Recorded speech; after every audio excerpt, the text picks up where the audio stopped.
Hey guys, आज इस video पे हम कॉम्प्लेक्स वेरिएबल्स के इंपॉर्टेंट क्वेश्चंस करने वाले। ये क्वेश्चंस आपके प्रीवियस ईयर में भी आ रखी है और वैसे भी आपके इंपॉर्टेंट है। इससे पहले वाली वीडियो पे हमने कॉम्प्लेक्स वेरिएबल्स का इंट्रोडक्शन किया था, जिसमें हमने बेसिक कंसेप्ट सीखे थे कॉम्प्लेक्स नंबर के। तो वो वीडियो आप देख सकते हो, प्लेलिस्ट का लिंक आपको नीचे मिल जाएगा। इस वीडियो पे इंपॉर्टेंट क्वेश्चन हम देखने वाले और आगे भी यहाँ पर हम क्वेश्चन देखेंगे जो प्रीवियस ईयर में आपके रिपीट हो रखे। ठीक है, तो फर्स्ट क्वेश्चन आपके पास है, बोला है show that argument of Z plus argument of Z bar is equals to 2n pi where n is any integer. हमें यहाँ पर प्रूफ करना है कि जो आपके पास z का आर्ग्यूमेंट है प्लस z बार का जो आर्ग्यूमेंट है, उनका जो एडिशन है वो आपका 2n पाई के इक्वल है, जहाँ पर n आपका कोई भी इंटीजर है। ठीक है, अब हमने यहाँ पर प्रीवियस वीडियो पे आर्ग्यूमेंट के कुछ कॉन्सेप्ट्स यहाँ पर देखे थे, उनको मैं आपको रिवाइज करवा लेता हूँ। देखो, हमारे पास जैसे कोई हमारे पास आर्गन प्लेन है कुछ इस तरीके से, पॉइंट P हमारे पास यहाँ पर है और O हमारे पास ओरिजिन यहाँ पर है। ये आपकी रियल एक्सिस होती है, ये आपकी इमेजनरी एक्सिस यहाँ पर होती है। ये एंगल आपके पास थीटा है जो आपका positive direction of x axis से बना है, और इसी को हम कहते हैं यहाँ पर आर्ग्यूमेंट ऑफ जेड। ठीक है, मान लीजिए कि पॉइंट P आपके पास है, इसके जो कोऑर्डिनेट्स है वो आपकी x, y है। तो अगर आपके पास z कोई कॉम्प्लेक्स नंबर है तो उसको आप कैसे लिख सकते हो, x प्लस आयोटा वाई। इसका मॉडुलस आपको निकालना है तो कैसे निकालते हो, अंडर रूट x² + y²। अगर आपको आर्ग्यूमेंट ऑफ z चाहिए तो उसको आप थीटा से यहाँ पर शो करते हो, और वो कैसे निकालोगे, tan theta is equals to imaginary part of z upon real part of z। और यहाँ से थीटा किसके इक्वल आता है, tan inverse imaginary part of z upon real part of z। तो इस तरीके से आप यहाँ पर कॉम्प्लेक्स नंबर z का आर्ग्यूमेंट निकालोगे। अब देखो क्वेश्चन में क्या बोला है, हमसे बोला है कि argument z plus argument z का bar is equals to 2n pi है। तो हमें दिया क्या है, हमारे पास यहाँ पर है z एक कॉम्प्लेक्स नंबर है, इसको मान लेते हैं कि आपका x प्लस आयोटा वाई है। तो इसका जो कॉन्जुगेट होगा वो क्या होगा, z bar equals to x minus iota Y. x plus iota Y आपके पास कॉम्प्लेक्स नंबर हो गया, तो इसका कंजुगेट क्या हो गया, x माइनस आयोटा वाई, ये हमें पता है। Argument z plus argument z बार, एक हमारे पास प्रॉपर्टी होती है आर्ग्यूमेंट की, क्या रहती है, argument of z plus argument of z bar. इसको हम कैसे लिख सकते हैं, argument of z into Z bar, ऐसे लिखते हैं। ये हमने प्रीवियस वीडियो पे देखा था कि argument of z plus argument of z बार किसके इक्वल होता है, आर्ग्यूमेंट z इंटू जेड बार के। ठीक है, तो इसको मैं ऐसे यहाँ पर लिख सकता हूँ। अब आपके पास जो आर्ग्यूमेंट ऑफ z है वो है x प्लस आयोटा वाई, और z बार मतलब कॉन्जुगेट z का x माइनस आयोटा वाई। तो इसको कैसे लिख सकते हो, आर्ग्यूमेंट, तो ये क्या आ गया, x² प्लस y²। अब इसमें आप देखो, यहाँ पर आपका इमेजनरी पार्ट मौजूद नहीं है। Argument of x² plus y², जैसे हम कहते हैं कि हमें z का आर्ग्यूमेंट हमें चाहिए तो हम थीटा से उसे शो करते हैं। ठीक है, अब हम क्या कह रहे हैं, हमें x² प्लस y² का आर्ग्यूमेंट चाहिए। दैट मीन्स कि इसमें आपका इमेजनरी पार्ट मौजूद नहीं है। अगर आपके पास कोई कॉम्प्लेक्स नंबर है z equals to a plus iota b, तो a तो आपके पास रियल पार्ट होता है और ये जो b है ये आपका इमेजनरी पार्ट होता है। तो यहाँ पर आपके पास इमेजनरी पार्ट नहीं है। ठीक है, अब जैसे हम कह रहे हैं कि ये आपके पास z कोई कॉम्प्लेक्स नंबर है, तो इसका जो आर्ग्यूमेंट होता है उसको हम थीटा से शो करते हैं। ठीक है, तो यहाँ पर हम क्या कहेंगे, हमें x² प्लस y² का आर्ग्यूमेंट चाहिए। तो x² प्लस y² क्या है, ये आपका एक पॉजिटिव रियल नंबर है, इसमें आपका इमेजनरी पार्ट इंक्लूडेड नहीं है, मतलब b वाला पार्ट आपका इंक्लूडेड नहीं है। तो यहाँ पर जब इसका हम आर्ग्यूमेंट निकालेंगे x² प्लस y² का, तो आपको थीटा क्या मिलेगा, 0 मिलेगा। जो आपको प्रिंसिपल वैल्यू मिलेगी वो 0 मिलेगी। कैसे मिलेगी, यहाँ पर हमने क्या देखा, थीटा किसके इक्वल होता है, tan inverse imaginary part upon real part. अब जब आपका इमेजनरी पार्ट है ही नहीं इसमें आपका जो इमेजनरी पार्ट 0 है, दैट मीन्स थीटा भी क्या आएगा, 0 आएगा। तो जो थीटा है उसकी वैल्यू क्या होगी, 0 होगी। और इसी थीटा को हम कहते हैं यहाँ पर आर्ग्यूमेंट ऑफ z, या कह सकते हो प्रिंसिपल आर्ग्यूमेंट या principal value of the argument z। ठीक है, तो थीटा की वैल्यू क्या आएगी, यहाँ पर 0 आने वाली है, क्योंकि जो आपका इमेजनरी पार्ट है कॉम्प्लेक्स नंबर का वो आपका यहाँ पर 0 है, क्योंकि यहाँ पर बस आपके पास x² प्लस y² है, बस आपके पास एक पॉजिटिव रियल नंबर है। ठीक है, तो जो आपका प्रिंसिपल वैल्यू होगी, अगर मैं बोलूँ कि ये आपके पास x² प्लस y² को मैं a से यहाँ पर नाम देता हूँ, अगर मैं z equals to a plus iota b कह रहा हूँ, तो हम कहेंगे कि आपका जो आर्ग्यूमेंट a है, इसकी जो प्रिंसिपल वैल्यू है वो क्या आपके पास 0 के इक्वल है। ठीक है, और जब मैं यहाँ पर मैं जनरल वैल्यू की बात कर रहा हूँ, ये तो आपकी प्रिंसिपल वैल्यू होती है। जनरल वैल्यू हम कैसे शो करेंगे, 2n पाई से यहाँ पर हम शो करते हैं। ठीक है, कैसे करते हैं, देखो जब हम यहाँ पर किसी भी कॉम्प्लेक्स नंबर को पोलर फॉर्म पे लिख रहे हैं, यहाँ पे आपको दिखाता हूँ, जैसे z इक्वल्स टू r, फिर हम लिखते हैं cos theta plus iota sine theta. ठीक है। तो ये तो आपकी पोलर फॉर्म है कॉम्प्लेक्स नंबर की। अगर मुझे इसका जनरल फॉर्म लिखना है, जनरल फॉर्म में कैसे लिखूंगा, z equals to R cos 2n pi plus theta plus iota sine 2n pi plus theta. तो ये क्या होगी, ये आपके पोलर फॉर्म है, किस फॉर्म पे, जनरल फॉर्म पे। ठीक है, मतलब कि अगर मैं यहाँ पर n की वैल्यू कुछ भी रखूँ आपको कॉस थीटा ही मिलेगा। सिमिलरली यहाँ पर भी मैं n की वैल्यू कुछ भी रखूँ आपको साइन थीटा ही मिलेगा। क्योंकि देखो यहाँ पर अगर मैं, यहाँ पर देखो क्या होता है, आपको जीरो होता है, यहाँ पर क्या होता है पाई बाई टू होता है, यहाँ पर क्या होगा पाई होगा, यहाँ पर आपका 3 पाई बाई टू होगा, यहाँ पर आपके पास अगेन 2 पाई होगा। तो ये आपका पीरियोडिक है, 2 पाई के बाद आपका रिपीट करने वाला है। तो अगर आप 2n पाई प्लस थीटा ले रहे हो, मतलब n की वैल्यू कुछ भी ले रहे हो, 1 ले रहे हो, 2 ले रहे हो, 3 ले रहे हो, तो आपके पास ये 1 लोगे तो 2 पाई आएगा, फिर आपका रिपीट करेगा, फर्स्ट क्वाड्रेंट पे आ जाएगा, यहाँ पर सभी आपके पॉजिटिव होते हैं। देन अगर आप 2 लोगे तो 4 पाई आएगा, फिर आपका फर्स्ट क्वाड्रेंट पे आएगा, 3 लोगे तो 6 पाई आएगा, वापस आपका फर्स्ट क्वाड्रेंट पे आएगा। तो अब यहाँ पर n की वैल्यू कुछ भी लो, आपको यहाँ पर कॉस थीटा ही मिलने वाला है। सिमिलर तरीके से यहाँ पर मैंने sign 2n pi plus theta लिया है, तो n की वैल्यू आप कुछ भी लोगे, आप यहाँ पर फर्स्ट क्वाड्रेंट पे ही पहुँचोगे, फिर भी आपको यहाँ पर साइन थीटा ही मिलेगा। दैट मीन्स आपकी 2n पाई ये आपकी क्या है, जनरल वैल्यू है।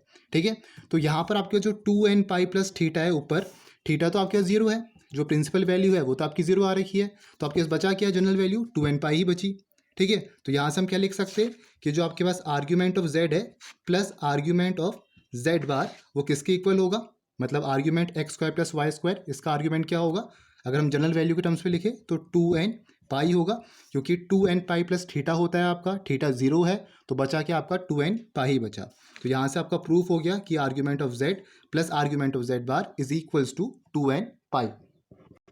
सेकंड क्वेश्चन क्या है, बोला है कि show that amplitude of z minus time amplitude of minus z is equals to plus minus pi according as amplitude of z is positive और नेगेटिव।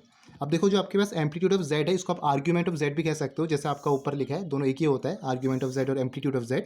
तो हमें ये प्रूव करना है कि z का amplitude minus time minus z का amplitude ये आपका प्लस माइनस पाई के इक्वल होता है अकॉर्डिंग, जब आपका एम्पलीट्यूड ऑफ z पॉजिटिव है तो पाई आएगा, जब आपका एम्पलीट्यूड ऑफ z नेगेटिव है तो आपका माइनस पाई आएगा, ये हमें प्रूव करना है। ठीक है, तो ऐसे में हमें दो केस लेने होंगे, एक बार हम देखेंगे कि जब आपका जो z का आर्ग्यूमेंट है जब आपका पॉजिटिव है और जब आपका z का आर्ग्यूमेंट नेगेटिव है। तो यहाँ पर केस 1 क्या होगा, एम्पलीट्यूड ऑफ z या argument of z is positive. मान लेते हैं कि फर्स्ट केस में आपका जो z का एम्पलीट्यूड है या z का आर्ग्यूमेंट है वो आपका पॉजिटिव है। ठीक है, तो z का आर्ग्यूमेंट पॉजिटिव है, मतलब जो थीटा एंगल है वो आपका पॉजिटिव है। तो यहाँ पर अज्यूम करेंगे कि लेट z का जो एम्पलीट्यूड है उसको हम थीटा से शो करेंगे और वो आपका पॉजिटिव होगा। ठीक है, और एक कहाँ पर लाई करेगा, किसके बीच में लाई करेगा, ये आपके माइनस पाई से पाई के बीच में लाई करता है, ये हमें पता है। यहाँ पर फॉर एग्जाम्पल जैसे हमारे पास यहाँ पर कॉम्प्लेक्स प्लेन है, तो वो हमारे पास यहाँ पर है, पॉइंट पी मैंने यहाँ पर लिया, ये आपके रियल एक्सिस है, इमेजरी एक्सिस है, और यहाँ पर आपके पास है x, y कोऑर्डिनेट्स, और यहाँ पर आपके एंगल थीटा है जो आपका positive direction of x axis से बना हुआ है। तो थीटा क्या होता है, थीटा आपके पास आर्ग्यूमेंट होता है, यहाँ से परपेंडिकुलर खींचोगे, m मान लीजिए कि आपका m यहाँ पर है, तो ये थीटा आपके पास क्या होगा, आर्ग्यूमेंट ऑफ z। ठीक है, जहाँ पर आपका z क्या है, ये आपका fx है ऑफ दिस पॉइंट p। ठीक है, तो यहाँ पर हमने माना कि z का जो आर्ग्यूमेंट है वो आपका थीटा है, तो यहाँ पर एम्पलीट्यूड ऑफ माइनस z क्या हो जाएगा, देखो z आपके पास यहाँ पर है positive direction of x axis में, मतलब z अगर आपके पास x प्लस आयोटा y है तो x भी पॉजिटिव है, y भी पॉजिटिव है, मतलब आपका फर्स्ट क्वाड्रेंट पे। लेकिन जब मैं बोलूँ माइनस ऑफ z क्या होगा, minus X minus iota Y, मतलब माइनस एक्स और माइनस वाई दोनों आपका क्या है, नेगेटिव नेगेटिव, तो आपके थर्ड क्वाड्रेंट पे मौजूद होगा। तो उस वक्त क्या होगा आपका, उस वक्त आपका कुछ ऐसा केस होने वाला है, दैट मीन्स कुछ ऐसा होगा, देखो ओ आपके पास यहाँ पर है, पी आपके पास यहाँ पर है, इस समय आपका माइनस जेड है। ठीक है, तो उस वक्त क्या हो जाएगा आपका, उस वक्त आपका देखो ये तो एंगल आपका क्या हो गया, ये तो आपका नेगेटिव एक्स एक्सिस के साथ बनेगा, लेकिन आर्ग्यूमेंट क्या होता है, जो आपका positive direction of x axis के साथ एंगल बना है उसको यहाँ पर हम आर्ग्यूमेंट कहते हैं कॉम्प्लेक्स नंबर का। तो ये एंगल हमें यहाँ पर कंसीडर करना है। ठीक है, तो ये किसके इक्वल होगा, ये हो जाएगा आपके पास माइनस पाई माइनस अल्फा के, ऐसे ही होगा, नहीं sorry minus pi minus theta के, इसी के इक्वल आपका होगा। अगर आपके पास यहाँ पर ये पूरा पाई है, ठीक है, तो यहाँ पर अगर आपका नेगेटिव एक्स एक्सिस में है, नेगेटिव एक्स एक्सिस और वाई एक्सिस में, तो यह होगा आपका माइनस पाई माइनस थीटा के इक्वल। ठीक है, तो यहाँ पर क्या मिलेगा आपको, माइनस पाई माइनस थीटा, तो यहाँ पर आपका जेड माइनस जेड का जो आर्ग्यूमेंट होगा वो क्या हो जाएगा, माइनस पाई और माइनस थीटा। ठीक है, और यहाँ पर जो थीटा की वैल्यू होगी वो किसके बीच में लाई करेगी, पाई से कम रहेगी और 0 से आपकी ज़्यादा रहेगी इस केस में, ठीक है। तो ये आपका फर्स्ट केस बनेगा। तो एम्पलीट्यूड ऑफ जेड क्या है, थीटा है, minus time amplitude of minus Z क्या है, वो आपके पास माइनस पाई माइनस थीटा है। तो theta minus pi minus theta, तो ये क्या आ गया, theta minus pi plus theta किसके इक्वल आ गया, ये आ गया आपके पास माइनस टाइम पाई, ठीक है। अच्छा, आपके पास माइनस ऑलरेडी यहाँ पर मौजूद है, यहाँ पर माइनस पाई माइनस थीटा है, तो माइनस माइनस प्लस हो जाएगा, तो theta plus pi minus theta, तो आपके पास थीटा और थीटा कैंसिल होगा, बस आपका पाई बचेगा। तो फर्स्ट केस में आपका पाई आने वाला है। और सेकंड केस में जब हम बात करेंगे तो इसमें आपका जो आर्ग्यूमेंट होगा जेड का वो आपका नेगेटिव है, amplitude of Z is negative. तो जब आपका जेड का जो आर्ग्यूमेंट है वो नेगेटिव है, तो ऐसे केस में जो माइनस जेड होगा, एम्पलीट्यूड ऑफ माइनस जेड, उसको हम यहाँ पर क्या था, देखो माइनस पाई माइनस थीटा था, अब यहाँ पर आपका जो जेड का आर्ग्यूमेंट है हम कह रहे हैं नेगेटिव है, तो यहाँ पर हम माइनस पाई माइनस थीटा करके लेंगे, क्योंकि अभी आपका जेड का जो आर्ग्यूमेंट है वो नेगेटिव है। तो ऐसे केस में क्या हो जाएगा, ऐसे केस में आपका ये आ जाएगा माइनस और अंदर माइनस पाई माइनस थीटा, ठीक है। और ये बन जाएगा आपके पास माइनस पाई प्लस थीटा। और दूसरी चीज़ आपको क्या समझनी है, थीटा आपका नेगेटिव है सेकंड केस में, तो थीटा क्या आ जाएगा, माइनस थीटा, और ये हो जाएगा आपके पास पाई, और ये हो जाएगा पाई प्लस थीटा। अगेन आप दोनों को ऐड करोगे, एक आपके पास एम्पलीट्यूड ऑफ जेड है, ये तो हमने थीटा एज्यूम कर रखा, और माइनस जेड का एम्पलीट्यूड जब हम नेगेटिव केस की बात कर रहे हैं उस समय आपका पाई प्लस थीटा है, तो theta minus pi minus theta, तो थीटा से थीटा कैंसिल, बचा क्या माइनस पाई। तो हमारे पास दोनों केस में क्या आ गया, एक में आपका प्लस पाई आ गया, कहाँ पर ये वाला प्लस पाई, और एक में आपका माइनस पाई आ गया, ठीक है। तो ऐसे आपको करना है, एक बार आप जेड इक्वल्स टू पॉजिटिव मानोगे जेड का जो आर्ग्यूमेंट है, और दूसरी बार जब हमने जेड का आर्ग्यूमेंट नेगेटिव माना है, दोनों केस आपको ध्यान से देखने हैं, ठीक है। इसमें हमने माइनस पाई माइनस थीटा करा है, और यहाँ पर जो आपका जेड का आर्ग्यूमेंट नेगेटिव था, हमने माइनस पाई माइनस थीटा को माइनस से यहाँ पर मल्टीप्लाई कर रखा, तब आपका यहाँ पर क्या आ रखा है, पाई प्लस थीटा आया हुआ है, ठीक है। फिर हमने वैल्यूज पुट करी यहाँ पर इस इक्वेशन पे, तो अकॉर्डिंग आपको पाई और माइनस पाई मिला हुआ है, ठीक है। तो ये क्वेश्चन भी आपका प्रीवियस ईयर में आ रखा और इंपॉर्टेंट है। अगले क्वेश्चन पे चलते हैं। लास्ट क्वेश्चन आपके पास है इस वीडियो का, बोला है कि if P Q R points of affix z1 z1 plus z2 respectively, show that O P R Q is a parallelogram.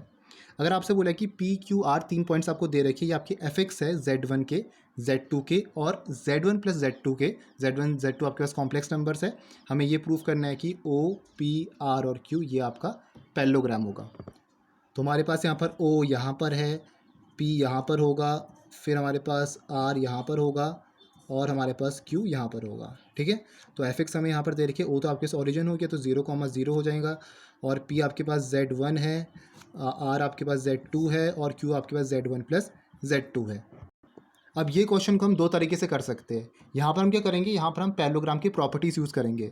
या तो आप क्या कर सकते हो, सबसे पहली चीज़ आप ये कर सकते हो कि इसमें आप ये प्रूव कर सकते हो कि जो आपके डायगोनल्स है इसके, ये जो आपके पैरेललोग्राम के डायगोनल्स है, इनका स्क्वायर का जो सम होगा, जैसे पी क्यू का स्क्वायर प्लस ओ आर के स्क्वायर का जो सम होगा, ये किसके इक्वल होता है, पैरेललोग्राम के साइड्स के स्क्वायर के सम के, उसके इक्वल आपका ये होता है। ये आपकी पैरेललोग्राम लॉ कहता है, पैरेललोग्राम की प्रॉपर्टीज़ आपकी ये होती है, ठीक है। या तो आप ऐसे प्रूव कर सकते हो, या इससे आसान तरीका क्या है कि यहाँ पर आप मिड पॉइंट का यूज़ करके यहाँ पर प्रूव कर सकते हो कि आपके जो पैरेललोग्राम के दो डायगोनल्स है ये आपके एक दूसरे को बाइसेक्ट करते हैं।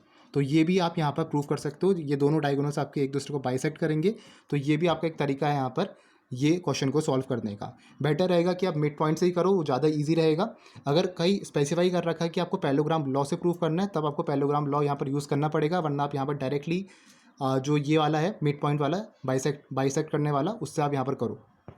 तो अगर आपने इसमें ये प्रूव कर दिया कि आपका जो पी क्यू का मिड पॉइंट है, mid point of P Q, अगर ये आपका इक्वल होता है mid point of Q R के, mid point of Q R नहीं, mid point of O R के, अगर आपका पी क्यू का मिड पॉइंट और ओ आर का मिड पॉइंट सेम आते, दैट मीन्स यहाँ पर आपकी प्रॉपर्टीज़ होती है पैरेललोग्राम की कि आपके दो डायगोनल्स बाइसेक्ट करें, मतलब इक्वल पार्ट्स में आपके बाइसेक्ट करेंगे, तो यहाँ पर आपका ये पैरेललोग्राम लॉ प्रूफ हो, मतलब पैरेललोग्राम ये जो आपका ओ पी आर क्यू है ये आपका पैरेललोग्राम है, ये आपका यहाँ पर प्रूफ हो जाएगा, ठीक है। तो हम यही मेथड से ये क्वेश्चन को सॉल्व करने वाले। पैरेललोग्राम लॉ का भी आप यूज़ कर सकते हो, अगर कोई दूसरा क्वेश्चन आपका ये आया तो यहाँ पर हम पैरेललोग्राम लॉ से ही करेंगे, अभी मैं मिड पॉइंट से कर रहा हूँ, ठीक है।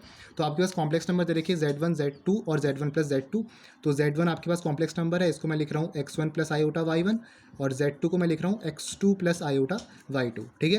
दोनों को प्लस करो, z1 प्लस z2 किसके इक्वल आएगा, x1 plus x2 real part plus imaginary part iota y1 plus y2 आ गया। ठीक है, कोऑर्डिनेट्स के आपके पास O ऑरिजिन हो गया, तो ये तो आपका 0,0 हो गया। ठीक है, देन P क्या है, P आपके पास Z1 मतलब x1 प्लस आयोटा y1, तो ऑर्डर्ड पेयर हम लिखेंगे, ये भी हमने प्रीवियस वीडियो पे देखा था। तो x1 y1 के फॉर्म पे हम लिख सकते हैं। ठीक है, किसी भी कॉम्प्लेक्स नंबर को। देन आपके पास है R आपके पास यहाँ पर Z कितना है, Z2 है। ठीक है, Z2 के आपके पास x2 प्लस आयोटा y2 है, तो इसको आप लिखोगे R Z2 मतलब x2, अच्छा ये Q है, इसको हम Q बोलेंगे, PQ आपके पास ये है, तो ये हो जाएगा, ये आपके पास यहाँ पर रहने वाला है Z1 प्लस Z2 और ये आपके पास रहेगा Z2। ठीक है, अब यहाँ पर क्या होगा, जब हम R की बात करेंगे तो R के केस में क्या आएगा, x1 plus x2 comma y1 plus y2, और तीसरा केस क्या आपके पास Q है, Q के लिए क्या होगा, Z2 है, तो मतलब ये होगा x2 कॉमा y2।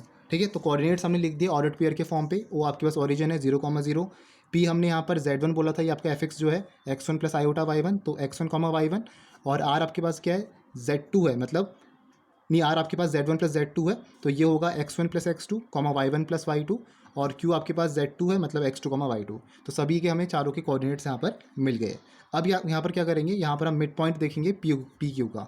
तो जब हम लिखेंगे यहाँ पर mid point of P Q, that means हमें क्या निकालना है, यहाँ पर पी क्यू का मिड पॉइंट निकालना है। तो यहाँ पर हमें कोऑर्डिनेट्स पता है पी के कोऑर्डिनेट्स क्या है, x1 कॉमा y1 है, और क्यू की कोऑर्डिनेट्स क्या है, x2 कॉमा y2 है। तो मिड पॉइंट के लिए क्या करोगे, x1 प्लस x2 अपॉन 2 और y1 plus y2 upon 2। Similar तरीके से जब हम यहाँ पर OR के मिड पॉइंट निकालेंगे, तो यहाँ पर मैं लिखूँगा मिड पॉइंट ऑफ OR, तो ये हो जाएगा आपके पास, इसके कोऑर्डिनेट्स क्या है, x1 plus x2 comma y1 plus y2, यही कोऑर्डिनेट्स है R के। तो ये हो जाएगा आपके पास, O आपके पास ओरिजिन है, तो x1 plus x2 plus 0 upon 2 और y1 plus y2 plus 0 upon 2, तो ये आपके मिड पॉइंट्स आ जाएंगे इसके।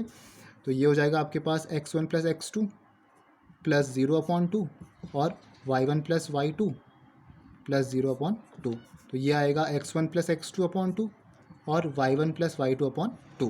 ठीक है, तो दोनों आपके जो मिड पॉइंट आ रहे हैं वो दोनों इक्वल आ रहे, दैट मीन्स यहाँ पर आपकी पैरेललोग्राम की जो प्रॉपर्टीज़ है वो आपके यहाँ पर फॉलो हो रही है।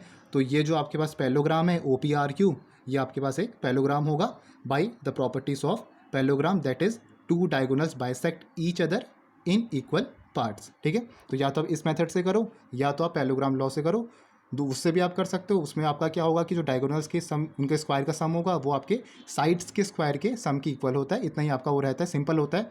उसको आप कॉम्प्लेक्स फॉर्म पे भी कर सकते हो, ज्योमेट्रिकली भी आप उसे रिप्रेजेंट कर सकते हो। ठीक है, तो ये 3 क्वेश्चन इस वीडियो पे हमने देखे।